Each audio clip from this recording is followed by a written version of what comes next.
Kirk Cameron, your host for the secrets of the Back to the Future trilogy.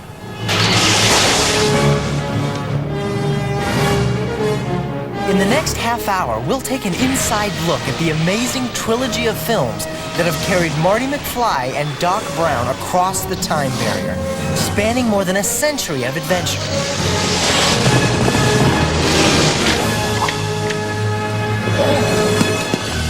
We'll also answer some of the burning questions that Back to the Future fans all over the world have asked us.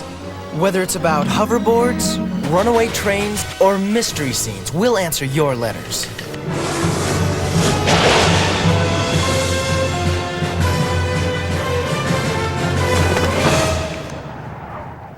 And as you can see, we have plenty of letters to choose from. Hey, fella! You Kirk Cameron? Yes, sir. This telegram just arrived for you. For me? That's right. Oh, hey, it looks like our first question. Grady Cooper from Sioux City, Iowa writes, Dear Back to the Future, when I saw Back to the Future Parts 2 and 3, I left the theater wishing I had a hoverboard. Then I saw an interview with the director saying they were real. The next day I went to all the toy stores and sporting good outlets and I could never find one. What's the deal? Well, I'm sorry to break the news to you, Grady, but director Robert Zemeckis was only joking. Hoverboards have yet to be invented, but maybe someday.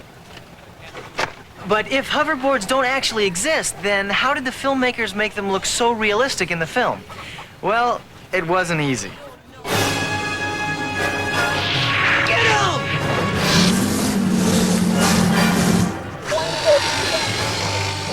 By combining old movie tricks and modern technology, the filmmakers, with the help of a few fearless individuals, Hey, how are you? met the hoverboard challenge head-on. A lot of the hoverboarding that only showed Michael above the knees was achieved by having him ride an ordinary skateboard. Son of... It's been 5 years. I thought I'd be ready to do that. Paths of plywood were laid over almost every inch of the town square to make it look like Michael was effortlessly gliding over rough terrain. Sometimes a platform dolly was used to give Michael and the other actors an even smoother ride. Director Robert Zemeckis had a special harness designed which allowed the actors to fly from an intricate series of wires supported by an industrial crane. You know, what we gotta do is we gotta get another crane and we can hang your phone here. Yeah, exactly. And finally, some very creative camera rigs, all to create the illusion of flight. The film is actually a combination of different special effects techniques, whether it was high-tech, low-tech, physical effect, or an optical effect. Just about every type of special effect known to man was used in making the hoverboards fly.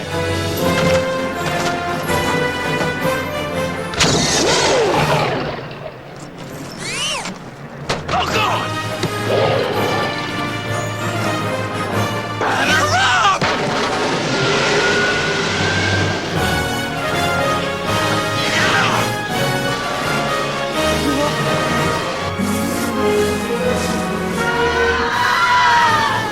Now here's a letter from a Mr. Joey Farmer, which reads, Dear Back to the Future, I'm a car salesman in a major metropolitan area, and I gotta say, the main reason I go and see them Back to the Future movies is to check out that DeLorean time vehicle.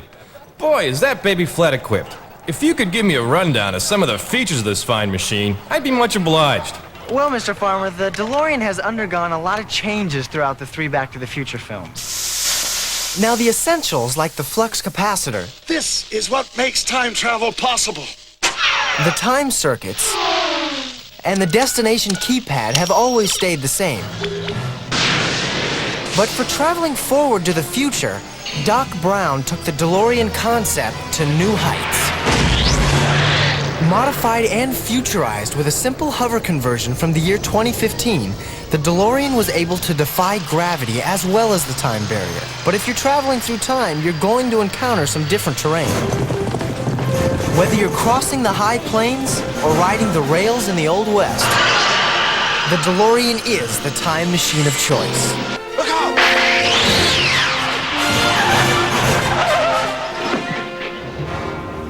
In our next letter, a Mrs. Virginia Shaw writes in, Dear Back to the Future, those Back to the Future movies look like they'd be very hard for the actors, with all that running and chasing and getting hit all the time.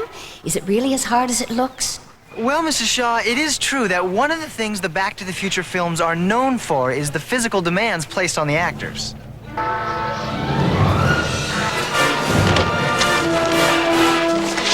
Through it all, Michael J. Fox and director Robert Zemeckis have developed a philosophical attitude. Bob and I have an expression that we used on the first movie, which is pain is temporary, film is forever. And, you know, that's the way you got to look at it. You know, you get hit in the head a couple of times to make a great film. It's kind of worth it.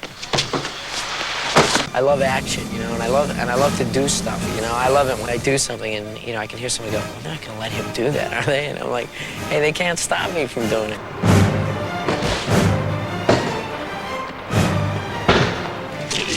While co-star Tom Wilson liked the physical side of his role, he was glad when it was over.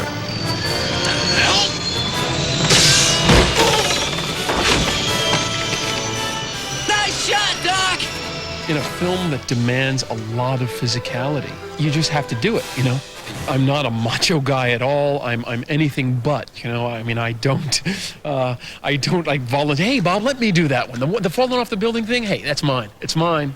Don't get a stuntman.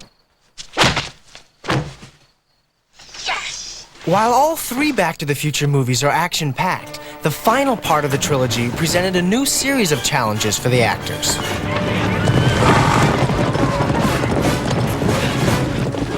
Galloping at a breakneck speed on horseback, you know, spinning a rope over your head, you know, kicking the horse, saying, "Hia," you know. There's something I never thought I would actually yell at a horse. Hia. I always thought, you know, if I yell something at a horse, it will be like, easy, big fella. Something like that. Something like, whoa. I don't know if part 3 was especially more physically demanding than part 2. It just seemed like there was something new every day. Just running and jumping and falling and being dragged. And then also a lot of stuff on the train, running along the tops of the train. It's fun. I mean, I really enjoy it. Boom! Good one. One more, Dan. Shooting action sequences requires more than physical strength. Scenes must be carefully choreographed and rehearsed.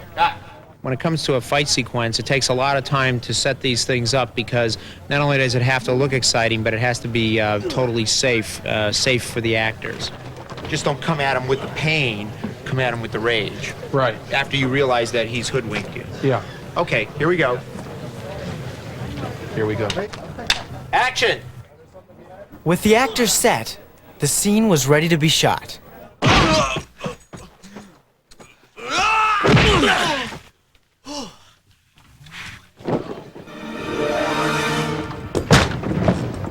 People just don't realize the glamour, the excitement of Hollywood. Kids, come on to California. Come, become actors. Do stuff like this.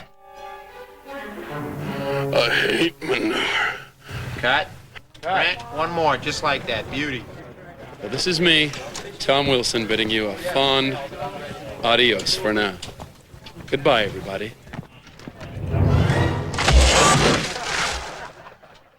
See, being an actor isn't always easy. You've got to be prepared for anything. Are you Kirk Cameron? Yeah. I got a letter for you. Thanks. Oh, great letter. It comes from a David Palmer who says, Dear Back to the Future, I just watched the original Back to the Future on videotape for the 27th time, and I think I've found a mistake. 27th time? In the scene where Marty dresses up like a spaceman to scare his father in the 50s, I noticed a modern-day hairdryer attached to his belt. Now, I know Marty didn't bring a blow-dryer with him, so how do you explain that one? Well, My name is Darth Vader. here's the scene David was referring to. And yep, there's the hairdryer, all right. But it's no mistake. Here in this never-before-seen shot from Back to the Future, we find out where that hairdryer came from. So, these are all my personal belongings, huh? Yep. What's this thing? It's a hairdryer. A hairdryer? But don't they have towels in the future? Look at these underpants. What's this? Suddenly the future's looking a whole lot better. Our next letter comes from a Dr. D. Allen Burris, a history professor at a noted Ivy League university. It reads, Dear Back to the Future, as an educator in the study of human history, I have come to the inalterable conclusion that history tends to repeat itself. Is my understanding correct? Your conclusion couldn't be more correct, Professor. In fact, Marty McFly came to the same conclusion, the hard way. Take a look and see what just breezed in the door. Welcome to the Cafe 80s. What'll it be, stranger? Give me a Pepsi free. Ice water? Ice? All I want is a Pepsi. Hey, Fly! What do you think you're doing? Biff. I thought I told you to stay in here! He's Griff. You ain't Seamus McFly. You're Mad Dog Tannen. Nobody calls me Mad Dog! Ah!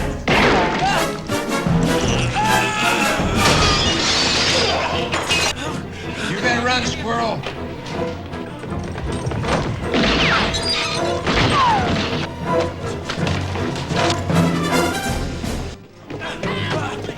Whoa, kid, stop. Look.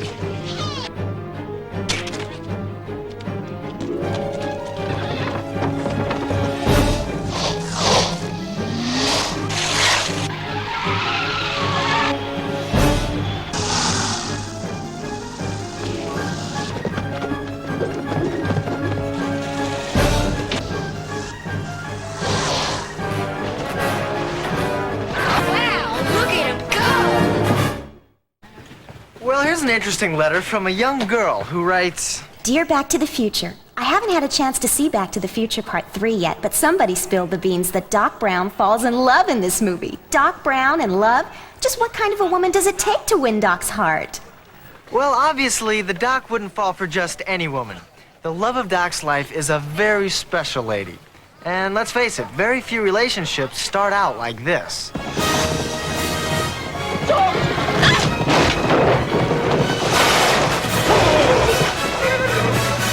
I'm Brown at your service, miss. Clayton. Clara Clayton. Mary Steenburgen plays a schoolteacher with whom the Doc falls madly in love. She's a little bit eccentric and her head's a little bit in the clouds. I mean, she's really interested in science and astronomy and telescopes and looking at the stars. If you move it this way, the image turns fuzzy. See? But if you turn it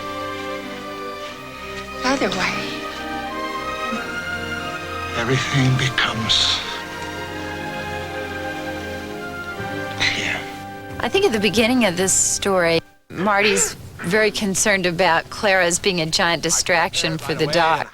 And then he begins to see that his old friend has fallen in love, and this is astounding to him. The Doc in love. It's hard to believe. What do you mean you're going to be seeing lots of her, Doc? Well, I might see her again just in passing. He and Doc kind of switch roles, and Marty sort of becomes more of the adult, and Doc becomes the young man in love. Evening. You look very nice. thank you. She's quirky in her own ways, which makes her find Doc Brown attractive. She's got some independence, she's got some spunk. She's somebody that we hope the audience will want to see the Doc be in love with. You know, I'm almost glad that snake spooked those horses. Otherwise, we might never have met. Suppose it was destiny. When she meets the Doc, it's like nothing ever made sense in her whole life until that moment. You're quite welcome. So it's pretty much instant in love, and they're sort of kindred spirits in a way. I think that they were both kind of misfits in whatever time they were in, but when they're together, everything makes sense. I never met a woman who liked Jules Verne before. I never ever met a man like you before.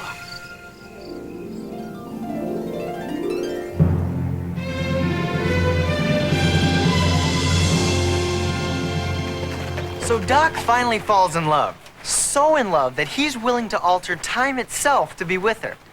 But just what happens when you alter time? Well, that's exactly what high school student Willie Richter wants to know.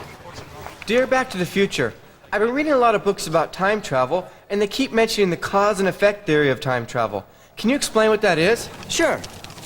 If we take a look at Biff's actions in Back to the Future Part 2, we have a prime example of this cause and effect theory. By stealing the DeLorean and traveling back to 1955, Biff was able to alter history. By bringing a sports almanac from the year 2015 back with him, Biff was able to give himself forbidden knowledge about the outcome of every major sporting event for the next 50 years. All you gotta do is bet on the winner and you'll never lose. And the result was catastrophic. Biff had succeeded in creating an alternate present, a nightmare come true. The Hill Valley Courthouse was now a casino. The town square had been transformed into a war zone. And in this scene that was eventually cut from the film, we see what became of Marty's high school. This is nuts. But just what happens to Biff when he returns to the future? Well, it's likely that his wife Lorraine shot him sometime in the mid-1990s. Because as we can see in this scene that was also cut from the film, Biff is literally erased from existence in the year 2015. And finally, a question lots of Back to the Future fans have been asking. This letter comes to us from a little boy who says, Dear Back to the Future, I just saw Back to the Future Part 3, and my favorite part of it was the train stuff near the end. My question is, didn't they get into trouble for running that old train off a cliff? Well, the answer is no. They didn't get into trouble for running that train off a cliff. But that's not to say it wasn't a lot of trouble to do. Marty, are the time circuits on?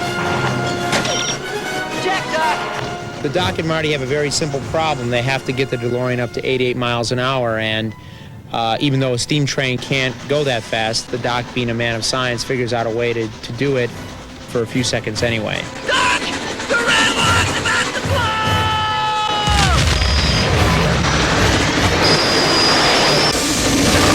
Even though the train took quite a beating, there was a limit to what the filmmakers could do. Obviously, it's impossible to take a real 100-year-old antique steam train and throw it off a cliff, so we went to Industrial Light and Magic and had them build a miniature one for us, and we threw that one off the cliff. A team of special effects technicians painstakingly created a quarter-scale train. It's as small as we could make it, as the model, and still retain, all the scale of this explosion in the surrounding area, everything to look right. It's a nice, beautiful, expensive model sitting down there. Gorgeous thing, the model makers love it, and we're about to take it and fling it off this trestle and smash it to pieces. We've relieved the frame, the chassis, has strategic points that hopefully it'll crunch and bend just like it should. And it's all over in 2 seconds, and it was about a 2-month job to put it together. The production crew used 6 cameras to capture every angle of the crash. And after one final safety check, everything was ready.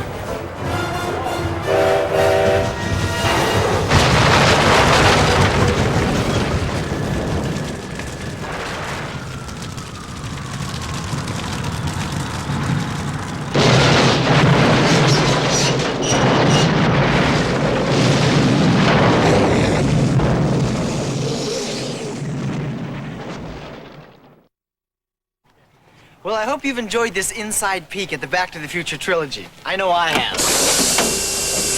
But, there still is one more Back to the Future secret that everybody seems to want to know the answer to. Is there gonna be a Back to the Future Part 4? Well, it doesn't look likely, partner. But, Back to the Future will live on in Back to the Future The Ride. It opens in November of 1990 at Universal Studios, Florida.